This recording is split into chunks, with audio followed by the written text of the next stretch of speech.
કૃષ્ણા, આ શૂઝ ક્યાંથી આયા? કબાટમાં મેં જોયા, આપણે લીધા હતા એમાં ના એને છે નહીં. મારા જ છે, મેં જ લીધા છે. કોના બાપની દિવાળી પહેલા? અરે એક મિનિટ, મેં અલગથી લીધા છે કારણ કે ડિસ્કાઉન્ટમાં મળ્યા મને. કાપીને કેટલા ના આપ્યા તને? હા, આપણે બેસીને તને સમજાવ કે શું છે. બેસું નથી, મારા ત્યાં ટાઈમ નથી. ને બધું સમજાવ. એક મિનિટ ખાલી મારી જોડે બેસી તો તું જા. આ બાજુ આવ, બેસ ખાલી જાવ. મેં સમજાવું છું. મારે બેસવું જ નથી. તું પહેલા આનો ભાવ બોલ. 30,000 રૂપિયા છે. પણ મારી પાસે એક રીઝન છે. 20,000 રૂપિયા એટલે કેટલા એના મીંડા હતા?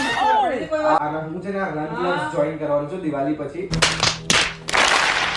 જોઈન કરીશ ને તો આ પેરીને ભાગીશ તો આ એક ઇન્વેસ્ટમેન્ટ છે પોતા ઉપર.